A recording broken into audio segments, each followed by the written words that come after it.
नमस्कार, बहुत स्वागत है आपका। मैं हूं आपके साथ योगेश पांडे। शाम को 5 बज चुके हैं और वक्त हो चुका है देश की सबसे सार्थक बहस ललकार का। और आज हम ललकार में बात करेंगे महिलाओं को लेकर। दरअसल इन दिनों महिला आरक्षण बिल को लेकर सियासी घमासान मचा हुआ है और महिला आरक्षण बिल के बहाने देश में एक बार फिर महिला मुद्दों की राजनीति केंद्र में है।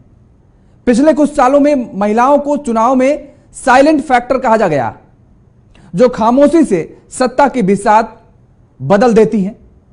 विमेन फैक्टर की अहमियत देखने के बाद पिछले कुछ चुनावों में से महिलाओं को अपने पक्ष में करने की कोशिश सभी दलों ने की है और शुरू में कुछ सालों तक प्रधानमंत्री नरेंद्र मोदी की अगुवाई में भारतीय जनता पार्टी ने इसमें बढ़त भी बनाई।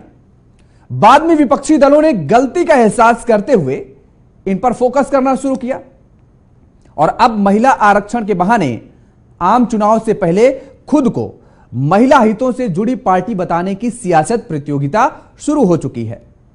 दरअसल विधायिका यानी संसद और राज्यों की विधानसभाओं में महिलाओं की भागीदारी बढ़ाने के लिए सरकार ने बड़ा कदम उठाया है।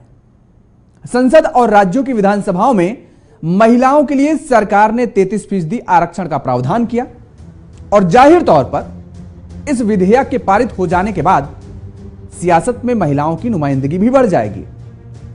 महिला आरक्षण बिल कई साल से सियासी चर्चाओं में रहा मगर कभी हकीकत नहीं बना।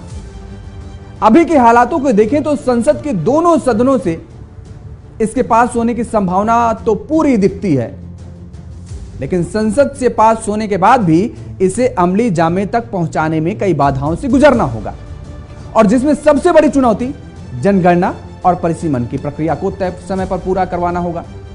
वो अभी के हिसाब से अगर बहुत जल्दी हुआ, अगर हम लोग माने, तब भी 2027 से पहले तो पूरा होता नहीं दिख रहा है।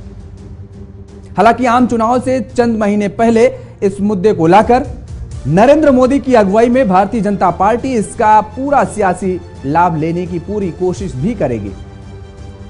तो महिलाओं को राजनीति में उनकी पूरी भागीदारी को लेकर के लगातार जिस तरीके से सियासत मची हुई है, उस सियासत के बीच में अब भारतीय जनता पार्टी हो या फिर कांग्रेस, लगातार दोनों राजनीतिक दलों की तरफ से इसका पूरा फायदा लेने की कोशिश की जा रही है।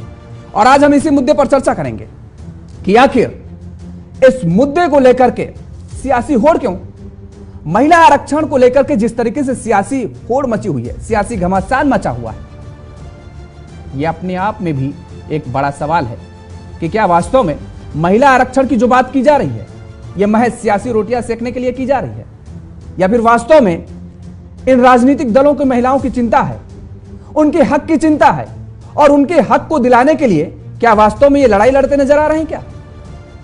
इसी मुद्दे पर आज चर्चा करेंगे। हमारे साथ कुछ मेहमान जुड़े हुए हैं, आपका तारुफ करा देते हैं। हनी पाठक जी हैं, भारतीय जनता पार्टी के प्रवक्ता हैं। गरिमा मेहरा दसौनी जी हैं, कांग्रेस की प्रवक्ता हैं। ज्योति तिवारी जी हैं, सामाजिक कार्यकर्ता हैं। और प्रियंका पासवान जी हमारे साथ जुड़े हैं, राजनीतिक विश्लेषक के तौर पर। 4 मेहमान हमारे साथ जुड़ी हुई और चारों महिलाएं हैं। आप चारों लोगों का बहुत बहुत स्वागत है। सबसे पहले किसी राजनीतिक दल के पास आए उससे पहले प्रियंका रावत जी आपका रुख करेंगे। जिस तरीके से महिला आरक्षण को लेकर के सियासी रोटियां सेकने का काम किया जा रहा है, यह होड़ लगी है कि आखिर महिलाओं की हक कौन उठा रहा है, उनकी असल में आवाज कौन है।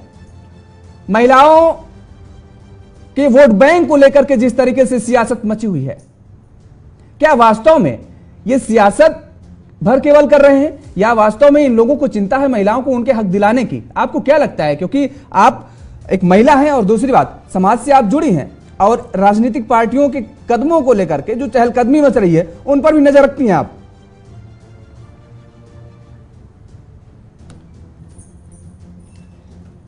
प्रियंका जी। हाँ जी, देखिए, अगर ये तो समझ लीजिए कि अब ये इलेक्शन होने वाला है 2024 में। अब आखिरी वर्तमान सरकार के पास में टाइम है, तो इन्होंने ऐसा शिफुगा छोड़ दिया। ठीक है, लेकिन ये 2010 में पास भी हो गया था राज्यसभा में और लोकसभा में पास होना था और हो भी जाए पास, अच्छा है महिलाओं के लिए। लेकिन फिर भी अभी जनगणना होगी, उसके बाद परिसीमन होगा, उसके बाद लागू होगा, और तमाम चीजें हैं 2029 तक कहीं जाके ये लागू हो पाएगा। तो उस वक्त कौन होगा, कौन सी सरकार होगी, क्या करेगी, क्या नहीं करेगी। और दूसरी बात ये है कि इसमें जो रिजर्वेशन दिया गया है, जो बहुत बढ़ा चढ़ा के बोला जा रहा है एससी एसटी वुमेन्स को भी रिजर्वेशन, एससी एसटी वुमेन्स को भी रिजर्वेशन, जो कि ऐसा नहीं। एससी एसटी का जो पहले ही जो कोटा था, उसी कोटे में इन लोगों ने 33% रिजर्वेशन दिया हुआ है। तो इसका सीधा सीधा सीधा यही है कि ये सिर्फ घुमाऊ करने की राजनीति है, घुमा रहे हैं ये लोग।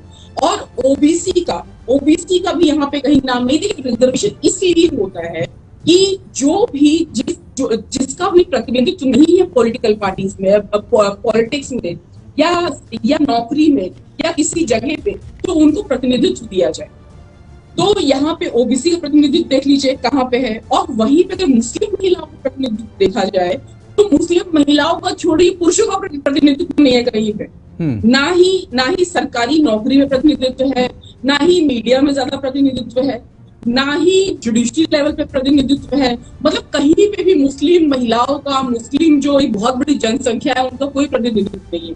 उसी तरह ओबीसी का भी है, उसी तरह एससी एसटी को भी सिर्फ एक लॉलीपॉप दिया गया है कि आप इसको काटो। और नॉर्मल कैटेगरी के वुमेन्स है, उनको तो ये बोला यार चलो तुम वेट करो जनगणना होने तक, परिसीमन होने तक, और उसके बाद तुमको लागू होगा।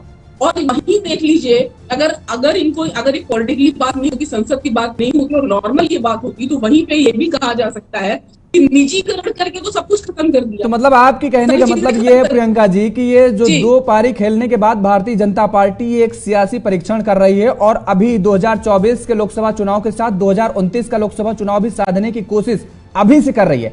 यानी एक दशक का पूरा सियासी रणनीति भारतीय जनता पार्टी ने बना रखी है अभी से। जी बिल्कुल। और ये मुझे भी लगता है कि ये जो इंडिया अलायंस है, इसको भी तहस नहस करने के लिए, उससे डर गए हों या जो भी हो सकता है। अगर मैं आपको बताती हूँ कि आरक्षण का क्या है, निजीकरण कर दो, सरकारी नौकरियों को खत्म कर दो, ईडब्ल्यूएस दे दो, अल्पसंख्यक के आधार पे दे दो, एससी एसटी दे दो, ओबीसी दे दो। नौकरी है ही नहीं तो नौकरी कहाँ करवाएंगे? जनता लड़ो आपस में, तुम लोग लड़ो, सब लोग आपस में। ठीक है जी। हनी पाठक जी, देखिए प्रियंका रावत जी ये कह रहे हैं, प्रियंका पासवान माफ कीजिएगा, हाँ प्रियंका पासवान जी की ये साफ तौर पे कह रही हैं, वो अंदेशा जता रही हैं कि या तो इंडिया नाम से जो गठबंधन बना है उससे आप डर गई हैं, और दूसरा उन्होंने सवाल ये उठाया जो एससी एसटी का आप जिक्र कर रहे हैं, उसमें जरा मुझे भी क्लियर कर दीजिए और दर्शकों को भी क्लियर कर दीजिए कि उनका जो आरक्षण ऑलरेडी मिला हुआ था वो आरक्षण उनको मिलेगा, या फिर ये जो 33% किया जा रहा है आरक्षण देने के बाद जो की जा रही है महिलाओं की, इनमें से एससी एसटी को दिया जाएगा आरक्षण? नहीं, ये पूरे न्यूज एक सेकंड हनी जी से हम समझ लेंगे। पूरे चार्टर में है कि जो एससी एसटी का आरक्षण है उसी में से आरक्षण। प्रियंका जी आपसे नहीं, हनी पाठक जी से सवाल है, हनी पाठक जी से सवाल समझ लेते हैं, भारतीय जनता पार्टी के प्रवक्ता हैं। जो ये कह रही है प्रियंका जी, ये बात तो एकदम सीधी तौर पे गलत है, क्योंकि ये जो एससी एसटी वाली बात करी है वो आरक्षण अलग होता है, और ये राजनीति में आने के लिए आरक्षण है। पहले तो इनको ये समझना होगा कि राजनीति में जो सांसद भवन में बैठेंगी उन महिलाओं के लिए ये आरक्षण है। 33% ये वो आरक्षण है जिसके बाद पूरी महिलाओं की और पूरे, अगर कहा जाए तो भारतवर्ष की तस्वीर बदलोगी और राजनीतिक तौर पे महिलाएं सशक्त साबित होंगी। तो ये बात कह रही है, इस बात से मैं बिल्कुल भी किसी भी प्रकार से सहमत नहीं हूँ। अभी ये मुस्लिम महिलाओं की बात कर रही थी, तो मैं इनसे ये पूछना चाहती हूँ कि इससे पहले, क्योंकि मुझे सामाजिक राजनीतिक विश्लेषज्ञ लग रही है, लेकिन किसी एक राजनीतिक विश्लेषज्ञ किसी एक पार्टी के ही बारे में इतना बोल रहा है, लेकिन उसको ये कमी नहीं नजर आ रही है कि क्या चीज हुई और क्या चीज अच्छाई ये नजर नहीं आ रही, क्या नहीं हुई। मुस्लिम महिलाओं की इन्होंने बात की, इनसे मैं ये पूछना चाहती हूँ, क्योंकि मैंने कई डिबेट्स करी थी, उसपे 3 तलाक जो बिल था, 3 तलाक बिल को पास करने वाला, खत्म करने वाला, 3 तलाक को खत्म करने वाला, वो मुस्लिम महिलाओं का दर्द समझने वाला कौन सा प्रधानमंत्री था, जरा मुझे ये विस्तार से बताएं और मैं उसको समझने की कोशिश करूंगी इनसे। क्योंकि 3 तलाक वो तलाक था जो कि दूर से बैठे हुए लोग फोन पे कह देते थे तलाक, और छोटे छोटे बच्चों को लेके महिलाएं बाहर निकल जाती थी। तो वो जो प्रताड़ना होती थी, जरा खुद पे लागू होगी ना, तब समझ में आएगा कि ये प्रताड़ना कितनी प्रताड़ित करने वाली होती है। तो ये मुस्लिम महिलाओं के बारे में सोचने वाली किसकी सरकार थी? भारतीय जनता पार्टी की सरकार थी। और यशस्वी प्रधानमंत्री नरेंद्र मोदी जी ने उसके बारे में सोचा और उसको धरातल पर उतारा। और जो ये बात करी कि महिलाओं के बारे में हम लोग सोचते नहीं है, तो शायद इनको ये नहीं पता है कि जब यशस्वी प्रधानमंत्री मोदी जी ने प्रधानमंत्री पद की शपथ ली थी, उसके बाद त्वरित उन्होंने सबसे पहला अगर कोई कानून लागू किया था और सबसे अच्छी कोई योजना लागू करी थी तो वो बेटी बचाओ बेटी पढ़ाओ योजना थी। उसके बाद जो महिलाएं शौचालय में खुले में जाती थी, शौच उनके लिए इज्जत घर अवेलेबल कराने वाली बात थी। घरेलू सिलेंडर में 200 रुपए की उनको बचत दी थी, उनको धुएं से छुटकारा दिलाने वाली नीति उन्होंने अपनाई थी। तो अगर आप ये पूरा कार्यकाल देखें और चीजें देखें तो उसमें सब कुछ वो नजर आएगा जो कि महिलाओं के लिए ही करा गया था। और हमारा उत्तराखंड, क्योंकि उत्तराखंड में बैठ के मैं ये डिबेट कर रही हूँ, तो उत्तराखंड एक ऐसा पहला राज्य बना है जहां पर महिलाओं को 36 आरक्षण दिया गया है। पुष्कर सिंह धामी जी ने दिया है, यहाँ के मुख्यमंत्री ने। तो ये क्या गलत है? सरकारी नौकरियों में 30% 36 आरक्षण देने वाला ये पहला राज्य बना है हमारा उत्तराखंड का राज्य। तो ये भी महिलाओं के बारे में सोचने वाली बात है। अच्छा, उत्तराखंड में आपने बता दिया, उत्तराखंड में जरा बताइए 2022 की विधानसभा में 70 विधानसभा की सीटों में कितनी महिलाओं को टिकट दिया गया भारतीय जनता पार्टी को? हम लोगों ने तो फिर भी महिलाओं को टिकट दिया है। कितने दिया गया ये बताइए आप? पूछिएगा। देखिए ऐसा है कि आप देख लीजिए, शैला रानी रावत जी है, हमारी विधायक है। हाँ। अभी ये चंदन रामदास जी की पत्नी है, रेखा आर्या जी हैं। इस तरीके से हम लोगों ने तो महिलाओं को फिर भी बल दिया है। लेकिन नहीं, आपको ये जानकारी है कि नहीं कितने महिलाओं को टिकट दिया गया? बिल्कुल बिल्कुल कितनी महिलाओं? मैंने आपको संख्या बताइए। ये हमारी चार महिलाएं हमारी इसमें है ना, तो मैंने आपको उसके बारे में डिटेल बता दी है। हाँ। और मैं इनसे विपक्ष से ये पूछना चाहती हूँ कि इन्होंने कितना ज्यादा महिलाओं को तवज्जो दे दी। इनकी चार तो नहीं, आपकी 6 विधायक हैं। पहले तो आप यही जान लीजिए। 6 विधायक और 8 विधायक, 8 महिलाओं को आपने टिकट दिया। 8 महिलाओं को आपने टिकट दिया उत्तराखंड में। आपने उत्तराखंड का जिक्र कर दिया, इसलिए मैं उत्तराखंड की बात करने लगा। मैं बता, मेरे मुंह से निकल गया, सविता कपूर जी है। नहीं, अरे सुनिए तो, 8 महिलाओं को टिकट दिया, कितने फीसदी हो गया जरा बताइए आप 70 में से? हम लोगों ने दिया तो महिलाओं को पूछा तो हम लोगों ने महिलाओं को। मैं ये जानना चाहती हूँ विपक्ष की पार्टी से कि इनके तो चुनाव के दौरान, ठीक चुनाव के समय इन्होंने महिला की ऐसी बेइज्जती करी कि वो आकर हमारी पार्टी में शामिल हुई। तो इनसे ये पूछा जाए कि वो कैसे शामिल हुई, क्यों शामिल हुई। और उन्होंने बाकायदा फ्रंट में आकर बोला कि कांग्रेस में महिलाओं की कोई इज्जत नहीं है, हम लोगों को दुत्कारा जाता है। इस कारण मैं भारतीय जनता पार्टी की रीति और नीति से खुश होकर यहाँ पर भारतीय जनता पार्टी का दामन थाम रही हूँ। गरिमा दीदी को अच्छे से पता होगा उस महिला का नाम, ये खुद अभी आपको ये बता देंगी। तो मैं ये पूछना चाहती हूँ कि ये सारी चीजें कौन लागू किया, कौन धरातल पर उतारा और कौन सोच रहा है? वो भारतीय जनता पार्टी की सरकार सोच रही है। गरिमा जी, भारतीय जनता पार्टी की सरकार महिलाओं के बारे में सोच रही है और उदाहरण दे रही है उत्तराखंड में कि किस तरीके से आयन वक्त चुनाव के आयन वक्त। सुनिए एक बात और हाँ। मैं बोलना चाहूंगी योगेश जी की एक लास्ट बात मेरी, कि ये इंडिया अलायंस की बात कर रही थी अभी राजनीतिक विश्लेषज्ञ जी पासवान जी।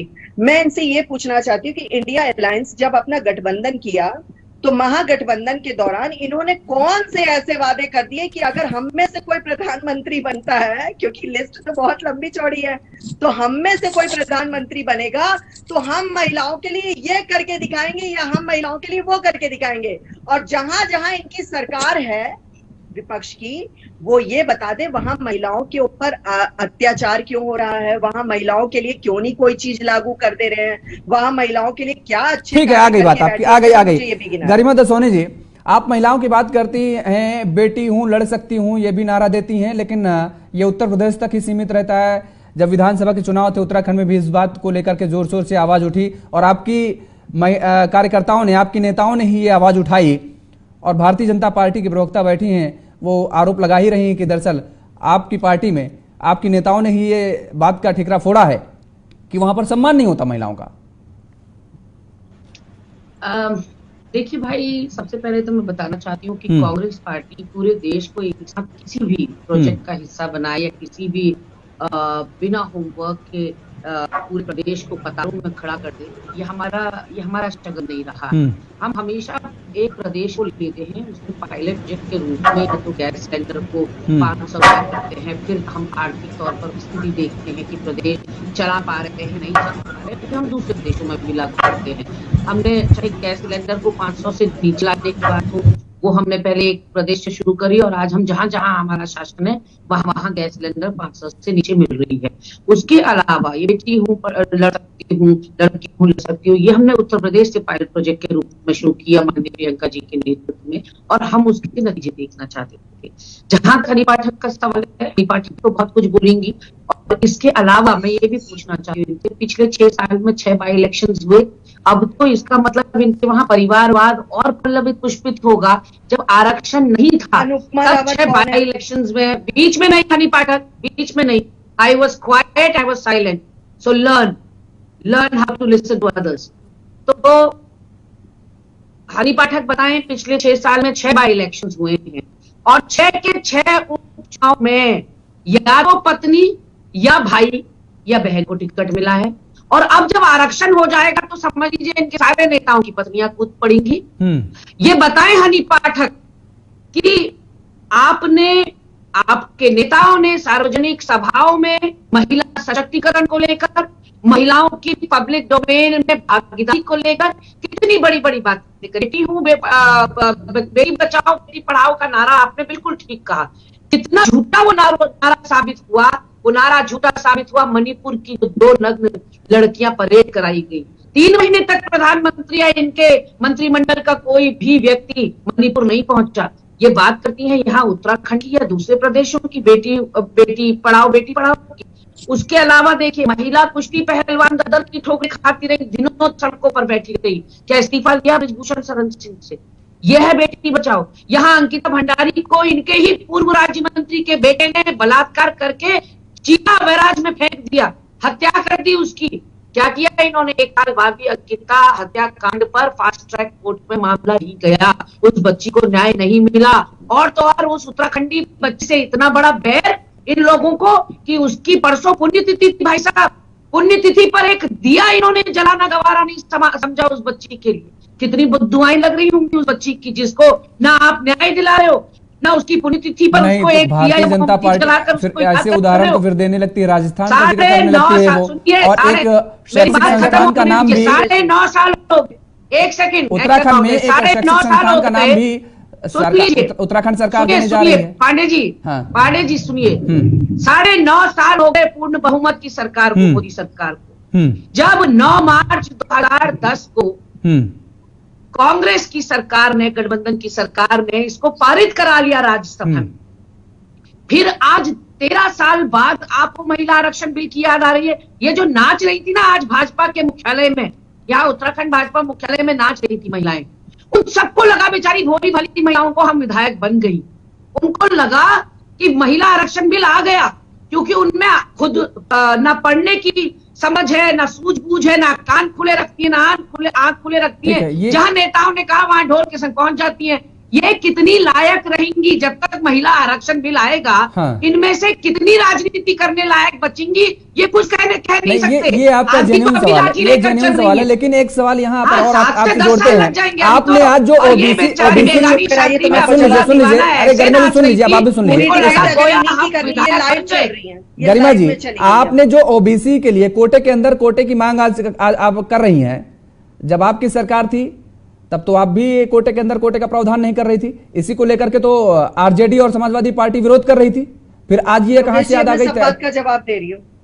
नहीं, देखिए, कोटे में जो सदन के अंदर बैठे हैं वो हमसे ज्यादा गुणी लोग बैठे हैं। कोटे के ऊपर क्या होगा क्या नहीं होगा वो गुणी लोग डिसाइड करें, जो वो लोग डिसाइड करें। नहीं, वही गुणी लोग हैं जो अब ओबीसी की मांग कर रहे हैं, तब ओबीसी का उमा भारती मांग कर रही है। बताए ना हनी पाठक, उमा भारती का बयान आया है कि ओबीसी महिलाओं को 50% आरक्षण होना चाहिए। मैं आपको ये कह रही हूँ, मैं तो एक छोटी सी अपनी पार्टी मैं जवाब दूं योगेश जी, मैंने जो कह दिया वो ब्रह्म वाक्य तो हो नहीं सकता। लेकिन महिला आरक्षण बिल अगर आपको जनगणना के बाद, परिसीमन के बाद लाना था तो हो हल्ला आज क्यों भैया?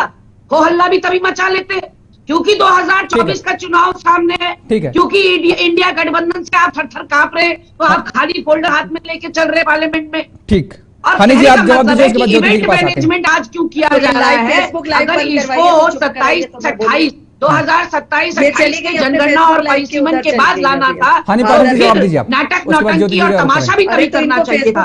2 करोड़ नौकरियों का सालाना 2 करोड़ अरे नौकरियों लाइव का चैनल तो युवाओं बंद के करिए। साथ धोखा, किसानों के साथ अभी एसटी का लर्न नीति धोखा, बोल रही और थी। अब महिलाओं मैं के साथ इसीलिए महिला चुप थी आरक्षण के कि नाम अभी पर इनका धोखा। असली रूप दिखाई देगा। ये मोदी सरकार, धामी सरकार जो है सिर्फ धोखे के अलावा और कुछ नहीं देती है प्रदेश को, चलो समाज इन्होंने को। अपना रूप ये दिखा फिर दिया। औरतों की पीठ में एक खंजर है और कुछ नहीं। Learn it Mrs Garima Dasauni, learn it. अब मेरा टर्न है। हाँ, अब मैं जवाब देती हूँ योगेश जी इनकी बात का। इन्होंने कहां से शुरुआत करी?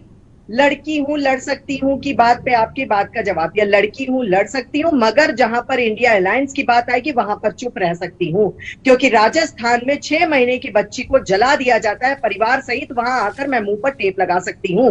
वेस्ट बंगाल में एक टीचर को सिर्फ इसलिए नग्न करके घुमाया जाता है क्योंकि उसने एक बच्चे को मारा था और उसकी नंगी परेड कराई जाती है। वहां पर लड़की हूं, लड़ सकती हूं, लेकिन अपनी बात आती है, अपने मतलब की बात आती है तो मुंह पर टेप लगा सकती हूं। तीसरी बात पर मैं आती हूं। इन्होंने कहा परिवारवाद की बात का जवाब दे हनी पाठक, तो मैं दे रही हूं। ममता राकेश, अनुपमा रावत, ये सब कौन है? परिवार से ही जुड़कर आई हैं और परिवार में ही रह रही हैं, और आपके सारे परिवारवाद ही चले आ रहे हैं। और परिवारवाद का लेखा जोखा मुझसे सीखे, जिसने आज तक कभी कांग्रेस में राष्ट्रीय अध्यक्ष नहीं बना पाए। और अभी एक वीडियो वायरल हो रही है, जरा उसको देखिएगा, कि वहां पर आपके खड़गे जी को कोई पूछ नहीं रहा। जब राहुल गांधी जी और सोनिया गांधी जी आए तो उन्हीं के गले में माला डाल रहे, वो बेचारे पीछे मूक और बागिर होके खड़े हुए, उनकी कोई इज्जत नहीं कर रहा। क्यों? क्योंकि वहां पे परिवारवाद दिख रहा है। तीसरी बात पर जैसे नड्डा जी की, ये कहती है, जैसे नड्डा जी की बेकदरी होती है। अरे मैं जैसे सब अमित शाह को और मोदी को पूछते हैं और अभी नड्डा जी बेचारे कुछ लघु पूछ की तरह चल रहे होते हैं अमित शाह और नरेंद्र मोदी के पीछे। मैं इसीलिए चुप थी योगेश पांडे जी की इनका असली चेहरा और इनका असली चाल चरित्र अभी डिबेट के दौरान नहीं, आप अपना ओपनिंग कमेंट दे चुकी हैं। अब ये वाद विवाद चल रहा है, आप डिबेट का तरीका समझिए। ओपनिंग कमेंट और क्लोजिंग कमेंट में डिस्टर्ब नहीं किया जाता। It's a golden rule. आप अपना ओपनिंग कमेंट दे चुकी थी, हम शांति से सुन चुके थे। नाउ इट इज वाद विवाद, it's a debate. You don't understand what is a debate. मैं क्या कर सकती हूँ उसमें? कभी भी ओपनिंग कमेंट और क्लोजिंग कमेंट में चूचपन नहीं की जाती है। ये आपको सिखा रही थी कि मैडम आपने 5 मिनट तक अपना चलिए एक सेकंड, दोनों लोगों की अच्छा, दोनों लोग गरिमा जी और हनी पाठक दोनों लोगों को रोकेंगे, ठीक है? मैं कभी किसी के नहीं बोलती, ठीक है, ओपनिंग कमेंट लेकिन यहाँ स्क्रीन पर आपको और मुझे वर्सेस करके दिखा रखा ठीक है, एक सेकंड रुकिए। अब गरिमा जी आप भी रुकिए। गरिमा जी भगवान की कथा सुनने बैठी हूँ। ठीक है, sorry my dear, I am sorry my dear. ठीक है, एक सेकंड रुकिए। दोनों लोग रुकिए, हनी पाठक जी और गरिमा दसौनी बैठी हूँ आपसे, दोनों लोगों को रोकेंगे, दोनों लोगों को रोकेंगे। और ज्योति तिवारी जी आपका रोकेंगे। एक सेकंड रुकिए, सभी के कमेंट आ गए। एक कमेंट अब ज्योति जी का ले लेते हैं। राजस्थान के एक सेकंड रुकिए, राजस्थान पे भी आ रहे हैं, गरिमा जी आ रहे हैं। से कंपेयर करने वाली तुम्हारी जैसी कुपड़ प्रवक्ता नहीं देखी मैंने। असंख्य लोग, असंख्य हनी पाठक जी आप रुकिए, हनी पाठक जी आप रुकिए, गरिमा दसौनी जी आप भी रुकिए, एक सेकंड रुकिए। अब रुक जाइए बस। अरे राजस्थान पे भी आ रहे हैं भाई, आ रहे हैं राजस्थान पे। आपकी सरकार पे हुई जब आपके मंत्री ने सवाल उठा दिया तो उसको बर्खास्त कर दिया गया। आ रहे हैं, वहां भी आएंगे, राजस्थान पे भी आएंगे। रुक जाइए, एक एक कमेंट ले लेने दीजिए। ठीक है, एक एक कमेंट ले, आ रहे हैं, वहां पे भी आएंगे। जहां आप जाएंगे वहां चलेंगे। ठीक है ज्योति जी, ये जो पूरा सिनेरियो क्रिएट किया जा रहा है महिला आरक्षण को लेकर के, again she has problem with my Facebook live. अरे कर लो ना तुम भी, फेसबुक लाइव करके ही उसको दिया जला देती, उसको पुण्य आत्मा को आप श्रद्धांजलि दे देती। मेरे फेसबुक लाइव से तुम्हारे पेट में मरोड़ क्यों है? मेरे फेसबुक लाइव से तुम्हारे पेट में मरोड़ क्यों है हनी पाठक? एक नहीं 10 बार डेंगू के लिए तुम्हारी सरकार को घेरूंगी, एक नहीं 10 बार तुम्हारे मुख्यमंत्री को घेरूंगी, तुम्हारे महापौर को घेरूंगी। लेकिन मेरे फेसबुक लाइव को आप सुनती हैं, आपका धन्यवाद। उस बच्ची जो 19 साल की बच्ची चली गई, उसकी पुण्यतिथि पर उसको फेसबुक लाइव करके श्रद्धांजलि दे देती तो मैं कहती कि तुम एक महिला हो। लेकिन तुम महिला के नाम पर एक धब्बा हो जो फेसबुक लाइव करके तक अंकिता भंडारी को श्रद्धांजलि नहीं दे पाई, सिर्फ इसलिए कि कहीं तुम्हारे हुक्मरान नाराज ना हो जाए, कहीं तुम्हारा नाम दायित्वधारी की लिस्ट से ना कट जाए। अरे महिला हो तो महिला होने का कलेजा तो रखो। मैं एक नहीं 10 बार करूंगी फेसबुक लाइव, चाहे कितना ही तुम्हारे जैसों के चलिए ठीक है, आ गई गरिमा जी, अब आ गई बात। हनी पाठक जी आप भी और गरिमा जी दोनों लोग शांत रहिए, दोनों लोगों की आवाज बंद कर दीजिए और फ्रेम पे लाइए ज्योति जी को, दोनों लोगों को रोकिए अभी। ज्योति जी देख रही हैं, इसलिए मैंने आज महिला पैनल को इसलिए बिठाया, मैंने कहा सार्थक बहस होगी, महिलाओं की हक की आवाज। ये आरोप हमेशा लगता रहा कि राजनीतिक दलों की तरफ से केवल वोट बैंक की राजनीति की गई, वोट बैंक की रोटियां सेकने का काम किया गया। लेकिन कम से कम महिला होने के नाते तो महिलाओं की आवाज को लेकर के हम ये कह सकते हैं, सार्थक बहस कर सकते हैं। यहां पर एक सवाल बड़ा आया और वो मुझे लगता है जेन्युइन सवाल है, वो गरिमा जी ने उठाया कि वास्तव में जो दबी कुचली महिलाएं हैं, जो ग्रामीण क्षेत्र की महिलाएं हैं, उनको कैसे इसमें भागीदारी सुनिश्चित की जाएगी? आप सामाजिक कार्यकर्ता हैं, समाज के बीच में रहती हैं और कई मुझे लगता है कि रोज किसी न किसी नई महिलाओं से मिलती होंगी, उनकी समस्याओं को उनके आप बखूबी जानती होंगी। जब ये आरक्षण लाया जाएगा 33%, तो राजनीतिक घरानों तक तो सीमित नहीं रहेगा? ये अपने आप में एक बड़ा सवाल है, क्योंकि हम देखते हैं कि अगर कोई सीट आरक्षित हो जाती है तो वहां पर विधायक, ब्लॉक प्रमुख या अन्य सांसद, जो भी पद, जिस पद के लिए चुनाव होता है, अगर वो महिला आरक्षित सीट है तो उसी के परिवार की महिला कोई चुनाव लड़ जाती है।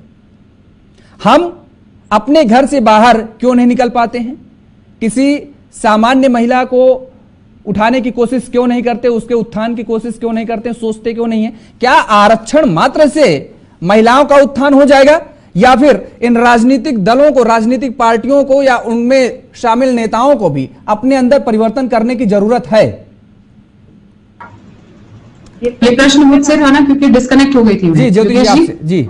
हाँ, देखिए, सबसे पहली बात तो ये है कि मेरा विचार बिल्कुल अलग है इन सबसे। ऑफ कोर्स अगर महिला आरक्षित सीट हो गई तो वो नेताजी की पत्नी या बहन या कोई भी आएगी। पंचायत सीरीज हम सबने देखी होगी, ठीक है, और हम लोग वैसे भी देखते रहते हैं ये सारी चीजें। मैं ये पूछना चाहती हूँ कि इतने सारी पढ़ाई लिखाई ये सब के बावजूद हम स्त्रियां जो है वो विशेषाधिकार की बात क्यों करने लगती हैं समानता के नाम पर?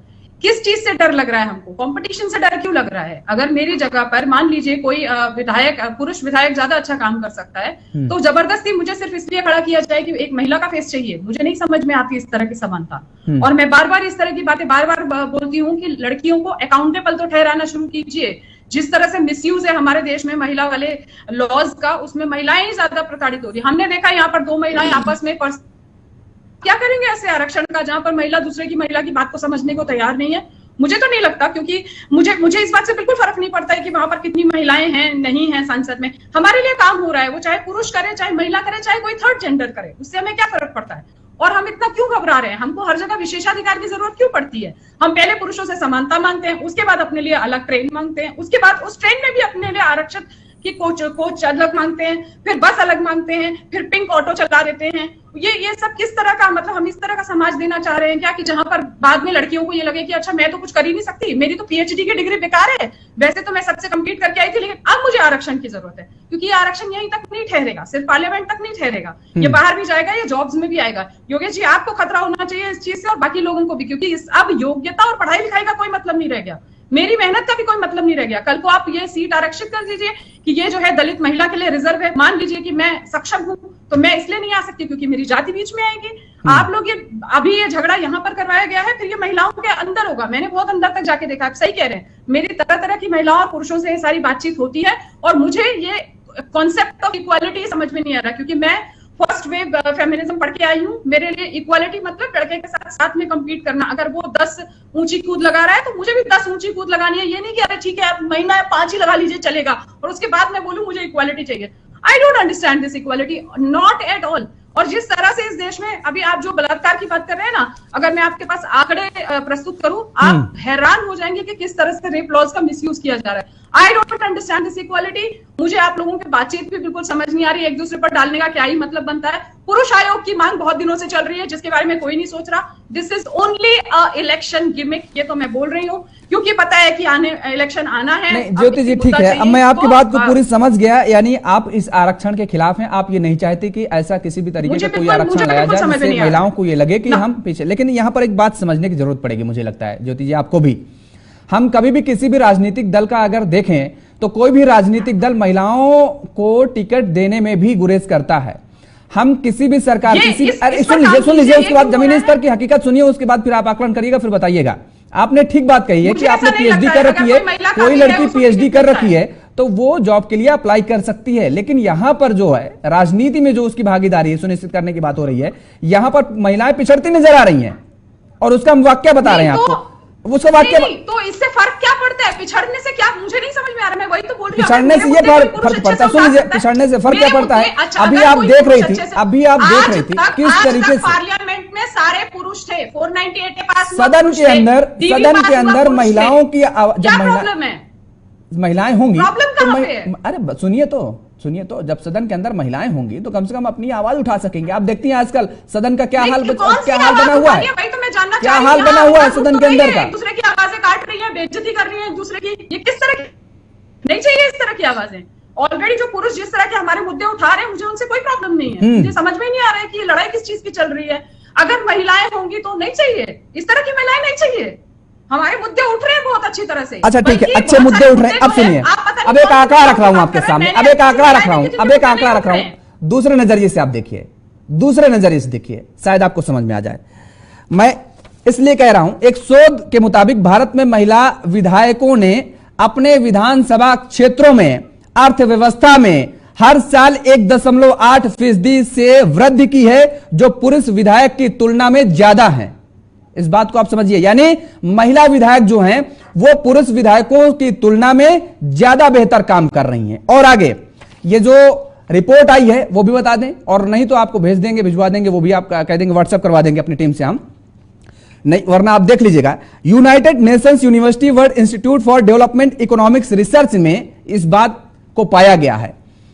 और इस अरे सुनिए तो आगे सुनिए, केवल अर्थव्यवस्था में नहीं, अरे आगे सुनिए, सड़क निर्माण में भी आ रहे हैं ज्योति जी। अरे ज्योति जी सुनिए तो, था कि विमेन के लिए स्पेशल प्रिविलेजेस होने चाहिए। हाँ, ये सारे आंकड़े उसी के अंतर्गत आते हैं। ज्योति जी आगे सुनिए, केवल इकोनॉमिक मजबूती के लिए ही नहीं महिलाएं अच्छा काम कर रही, उसके आगे सुनिए। उसके आगे भी जो पाया गया है शोध पत्र में, 1992 से 2012 के बीच 4265 राज्य विधानसभाओं में यह अध्ययन किया गया है, और इन सालों में 4 लोकसभा चुनाव हुए थे। उन्होंने आर्थिक प्रदर्शन का पता लगाने के लिए रात्रि प्रकाश की सैटेलाइट का ये तो इस्तेमाल उन्होंने किया था, और इसके साथ उसमें सड़क संबंधी कार्यों को पूरा करने में भी बेहतर महिला विधायकें साबित नजर आई हैं। महिलाओं ने गांवों में पुरुषों के मुकाबले 22% निर्माण पूरा किया है। अब आप ये बताइए ऐसा क्यों हो रहा है? क्योंकि महिलाओं में कार्य करने की क्षमता है, उसमें ये नहीं है ना। सुनिए, उसमें महिलाओं में ये चीज नहीं होती ना। ठेका टेंडर पट्टी में आप जानती होंगी क्या चलता है आजकल, तो महिलाएं थोड़ा इस चीज से अभी दूर हैं। आप बोल लीजिए योगेश जी, आप सीडो जानते हैं? सीडो साइन कराया गया था कि महिलाओं को आगे रखा जाएगा इंडिया में। हाँ। यही कारण है कि इस तरह के आंकड़े लाए जाते हैं।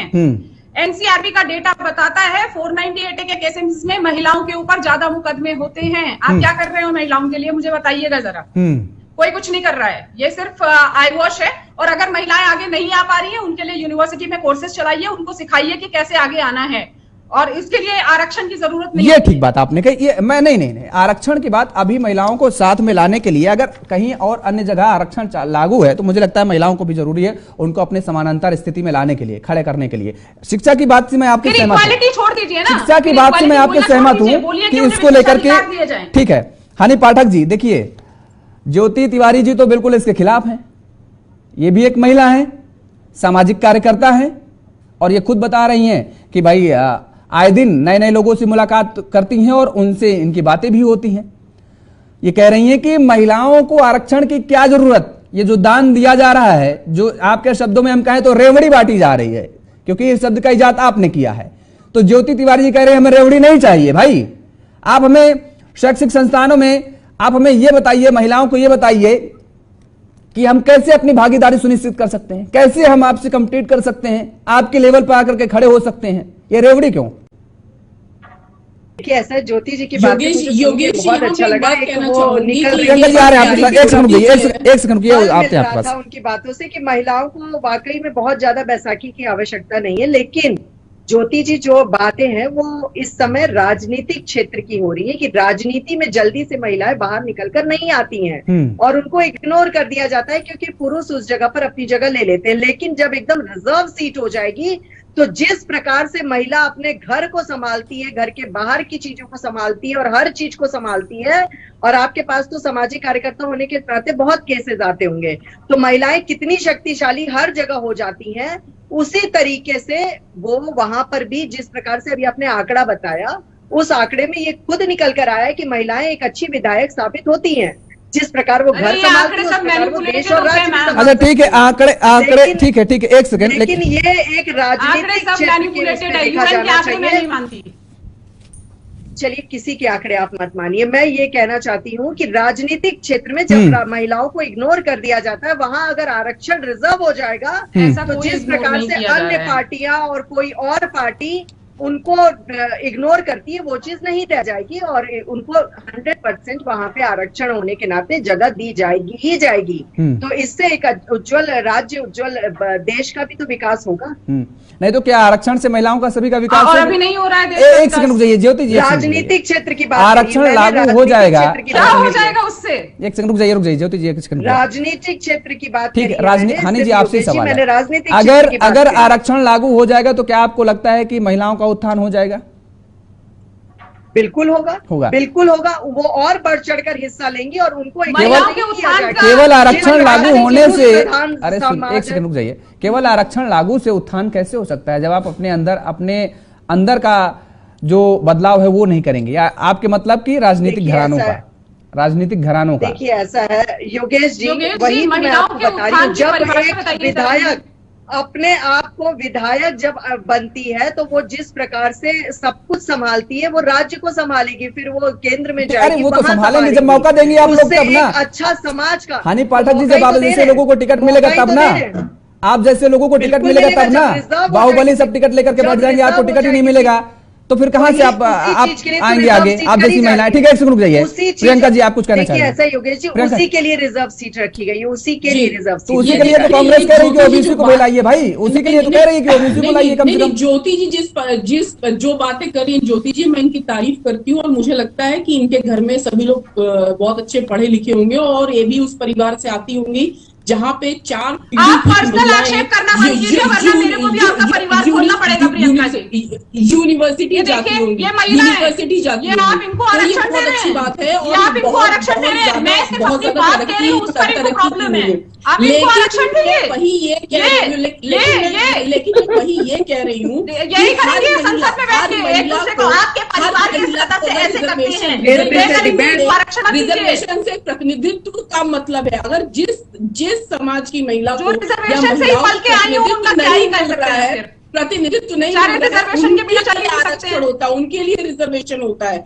तो अगर जिस समाज को तो आप मान रही है ना कि महिलाएं कमजोर हैं, तो मान लीजिए नेशनल टीवी पर कि महिलाएं कमजोर है, उनसे कुछ नहीं हो सकता है बिना रिजर्वेशन के। डेफिनेटली वो छोड़ सकते हैं, डेफिनेटली वो छोड़ सकते हैं, कोई जरूरी नहीं है कि अगर अच्छा ठीक है महिलाओं को रिजर्वेशन मिल गया तो वो रिजर्वेशन आप भी ले। आ गई प्रियंका जी, आपकी बात आ गई। गरिमा जी सुनिए जरा एक मिनट मेरी एक सेकंड रुकिए, गरिमा जी का कमेंट लेते हैं, उसके बाद आते हैं।